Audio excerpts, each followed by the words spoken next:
చెప్తున్నా ఆ వ్యాఖ్యల వెనుక ఒక బీఆర్ఎస్ పెద్ద నాయకుడి హస్తం ఉన్నది.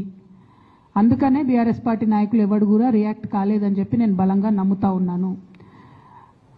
ఆ కుట్రలు చేసిన పెద్ద నాయకులు ఏమనుకుంటున్నారంటే నా దగ్గర ఎవరో 10 మందిని పెట్టి నా దగ్గర జరిగే అంశాల సమాచారం ఎప్పటికప్పుడు తీసుకుంటున్నామని చావు తెలివితేటలు ప్రదర్శిస్తున్నారు.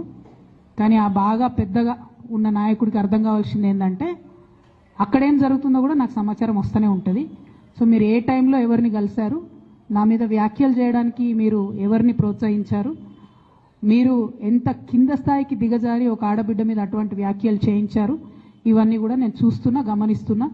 నేను బలంగా కర్మ సిద్ధాంతాన్ని నమ్ముతున్నా. నేను మళ్ళీ చెప్తున్నా, ఇవాళ మీరు నన్ను ఒంటరి చేసి ఏదో చేయాలని అనుకోవచ్చు, నా మీద ఇటువంటి వ్యాఖ్యలు చేపించి శునకానందం పొందొచ్చు టెంపరీగా, కానీ దేవుడు అనేవాడు ఉన్నాడు. ఖచ్చితంగా అది మీకు తిరిగి కొట్టే సమయం వస్తుంది. ఒకటి.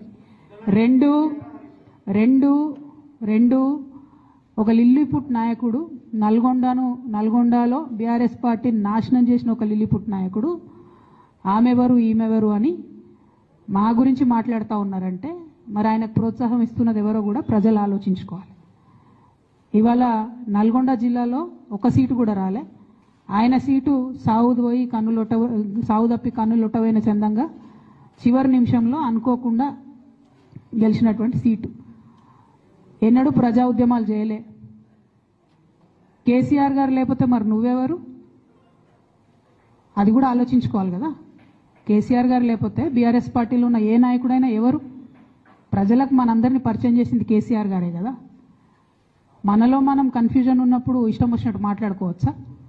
ఈ లిల్లీపుట్ నాయకుడు మాట్లాడంగానే ఇంకో చిన్న పిల్లగాడు నిన్నగాక మొన్న మా పార్టీలోకి వచ్చిన వాళ్ళు కూడా ఎటుపడతట్టు మాట్లాడు.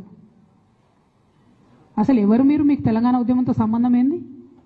బీఆర్ఎస్ అధికారంలోకి వచ్చినాక బీఆర్ఎస్లోకి వచ్చి పదవులు పొంది ఉల్టా నా మీదనే మాట్లాడతారా మీరు? మేము ఉద్యమం చేసిందే మీ మీద కదా. చిన్న పిల్లగానిలా ఉండు బాబు. నువ్వు పెద్దవాళ్ళ విషయాల్లో తలదూర్చకు, తెలియని విషయాల్లో అసలే తలదూర్చకు. నీ వెనకాల చాలా మంది ఉన్నారు అని అనుకుంటున్నావేమో, వాళ్ళ సంగతి కూడా ప్రజలకు వస్తుంది, తెలుస్తుంది ఎప్పుడో ఒకసారి, అన్నీ బయటపడతాయి. ఒక ఆవేదనతో చెప్తున్నా, నేను ఉట్టిగా చెప్తలేను. రాజకీయం చేయొచ్చు కానీ ఇంత నీచంగా ఒక ఇంటి ఆడబిడ్డ మీద ఇటువంటి మాటలు మీరే అనిపించి స్పందించకుండా ఉంటారా? తెలంగాణ ప్రజలు ఊరుకోరు, నేను చెప్తున్నా.